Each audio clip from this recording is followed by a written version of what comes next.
Good day everyone, especially to our subject teacher, Ma'am Shahani Talusan.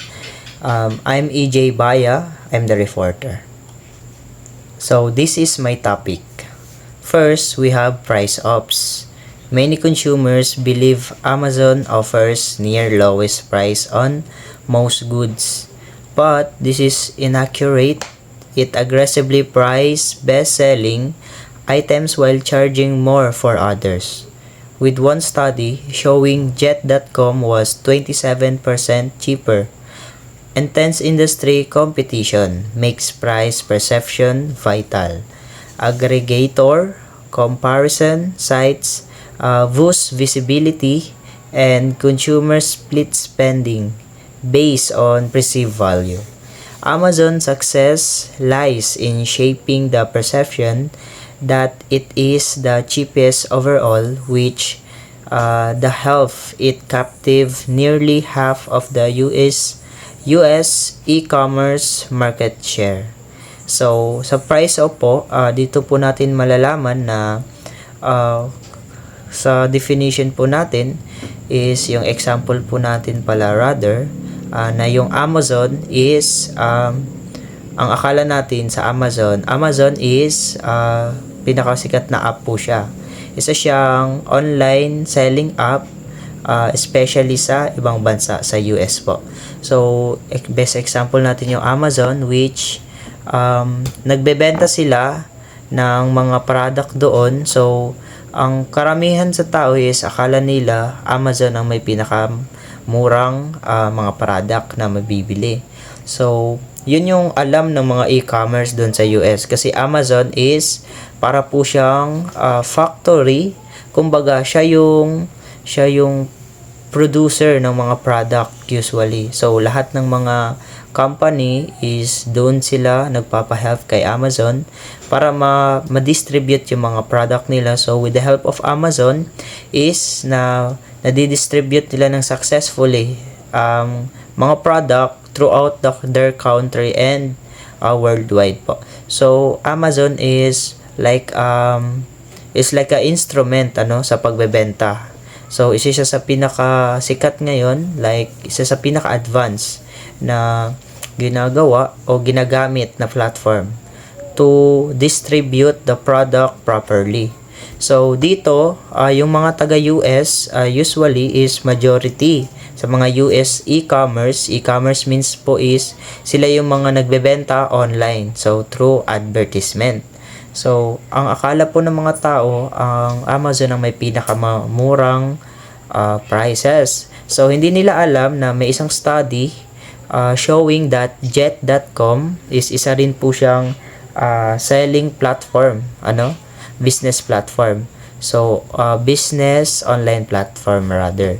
So ang Jet.com pala was 27% cheaper pa pala sa Amazon. So ang inaakala ng mga taga US, dahil sikat nga yung Amazon, mas nauna siyang nag-boom. So akala nila Amazon ang may pinakamurang mga prices.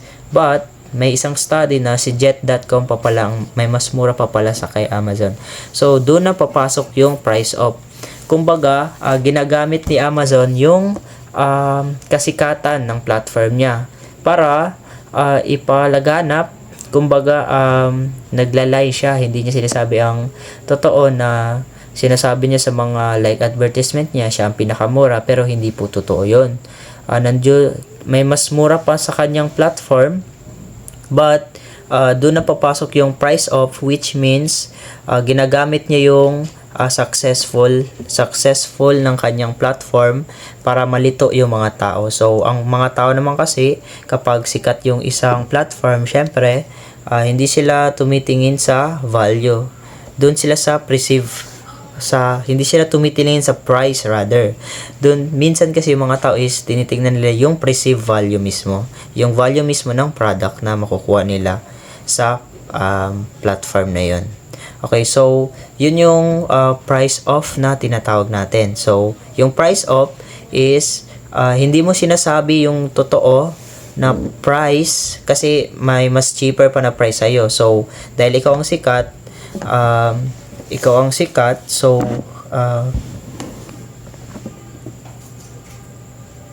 Yung price off is dahil ikaw yung sikat, mas naunang sumikat sa mga platform na ito, sa mga e-commerce. So, akalain nilang ikaw ang pinaka-cheap, but meron pang mas cheap. Dahil nga ikaw ang sikat, ikaw ang kilala sa buong mundo. So, hindi napapansin yung ibang platform na mas mura pa pala sila. So, doon napapasok yung price off po natin. So, means price off, sila yung mga tao, mga company na hindi nagsasabi ng totoo about sa mga prices. So, next, we have the price taker. SM Investments Corporation or SM Group, a Philippine conglomerate with diverse business including supermarkets, sells items like carrots at prices higher than their actual worth. However, consumers purchase them as they perceive the pricing to reflect real value similar to the company's other products. So, marks up are kept reasonably close to market rates to avoid conflicts, and the firm uses value-based pricing setting. Prices based on consumers' perceived value rather than production costs. The model is better suited for companies offering unique or highly valuable features or service. So, sa price taker naman po, ito na yung mga business owner. So, kasi magkaiba po kasi yung price talaga sa mga malls like SM, malls and supermarkets. Supermarkets po nila din sa mga normal na market po natin na nasa labas ng mall. So, yung mga consumer po natin kasi pag narinig nilang sa mall galing yung mga like vegetable na ganyan na product or yung mga items or service is yung perceived value nila is mataas, yung expectation nila mataas. So, kahit anong price pa yan, so kukunin nila kasi alam nila na sa mall siya galing. So, piniperceive nila ang value ng mall through its kung ano yung katayuan ng mall. So, kagaya ng SM, sobrang sikat na mall po siya. So, isa siyang malaking business company na usually supermarket talaga sila malakas. So, yung mga tao, kahit bibili ng gulay kahit mahal yung mga gulay, so higher prices talaga sa mga mall ang mga gulay, alam natin yan. So, bibilhin pa rin nila yan kasi nga, alam nilang yung mall, kapag alam nila kasing nasa mall galing is yung perceived value nila sa product is tataas, yung expectation nila sa product tataas kasi nga galing siya sa mall. So kapag bumili ka naman sa normal lang na tindahan like sa mga palengke, ganun, is mas bababa yung presyo kasi nga doon mismo galing yung mga product. So doon yung production, doon mismo inaangkat yung mga product. So hindi nila tinitignan na yung quality ng product like carrots, for example, ng quality ng carrots sa mall and sa palengke is same lang. Ang tinitignan nila doon is kung saan ba siya binebenta. Like sa higher ends, pag sa higher ends mo binebenta, mas tataas ang value. Pag sa mga lower ends naman is bababa talaga ang value kasi nga yun yung perspective ng tao, lalo na sa perceived value sa isang product. So, yun po yung price taker. So, next, we have price transparency. So, price transparency is relevant for products with the same basic use but different in style, design, materials, quality, and performance like burgers, McDonald's, and Angel's Burgers. Vary in ingredients, preparation, and store ambience. McDonald's uses more components like lettuce, pickles, and etc. Properly heat buns and 100% beef patties, and offer spacious dine-in areas. Sa Angel's Burger naman, here fewer ingredients are prepared in a way that makes them greasy and are sold in stalls with limited seating or at roadside locations. So here in price transparency naman tayo. So ang price transparency is para siyang comparison ng isang product. So but comparison siya ng isang product but in different companies or in different variety na tinatawag. So, meron tayong example dito. McDonald's, international. Higher end si McDonald's.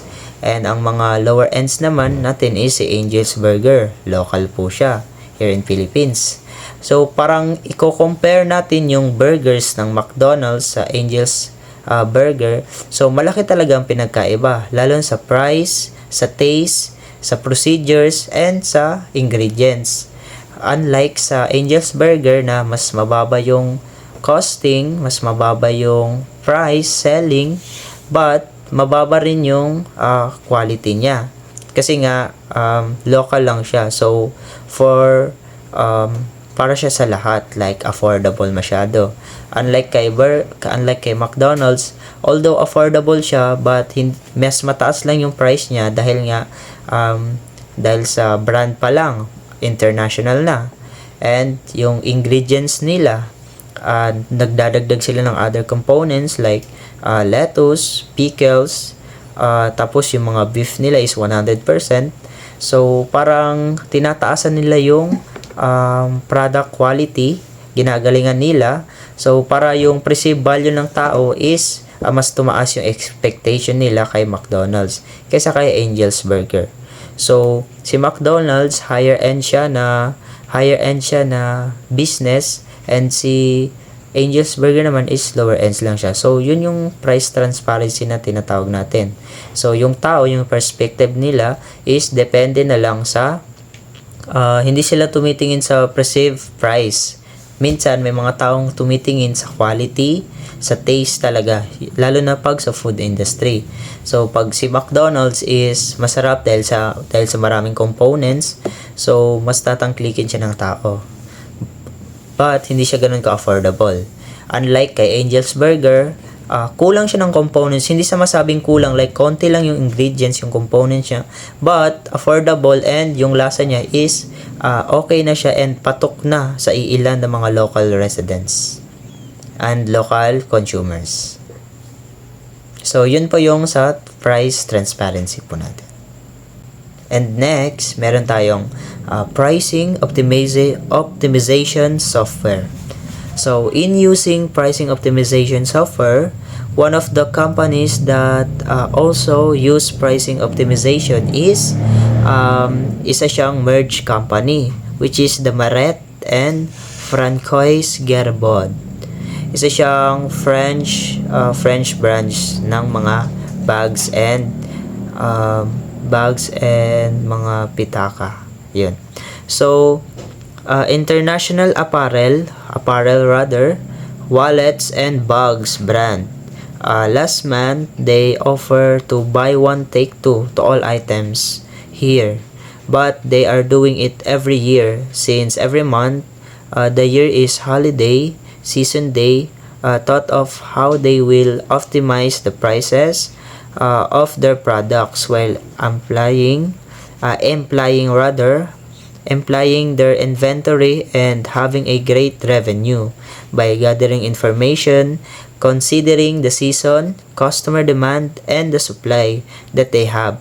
The offer eventually tops up their sales and got rid of the items that will be phased out. So, sa pricing optimization software naman, dito na papasok yung merging ng mga company. So, may dalawang company na mag-merge dito. So, itong dalawang company na to is mga international brand po sila ng apparel, wallet, and bags. So, meron silang ginagawang seasonal offer like buy one take two. Seasonal nila ginagawa, seasonal and holiday ay seasonal and monthly rather. So ginagawa nila ito lalo na sa mga holiday, nagpapa buy one take two sila para yung product nila is mas mabilis ma-distribute, mas mabilis mabenta kasi nga yung kasi dahil naman about naman sa quality is dahil international brand, expect natin na high quality siya, branded dahil nga international. So although hindi lahat ng international brand ay maganda yung quality, but these two are famous sa kanilang lugar. And isa pa sa nagpa-famous sa kanila is yung pa buy one take two nila.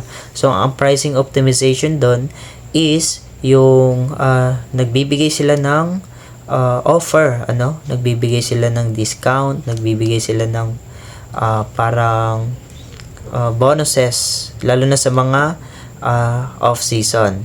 Or rather, lalo na sa mga season time or pag-season talaga ng mga like bags, and also depende sa demand ng customer, and para yung supply nila is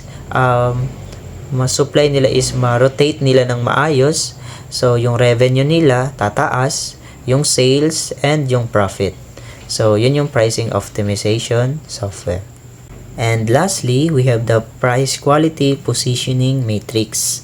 So, ang example natin dito, McDonald's pie has been on the change menu for 50 years. So, it's pretty safe to say that it is a beloved dessert, and it's made of a tender, flaky lettuce up and crust with a sprinkled sugar topping.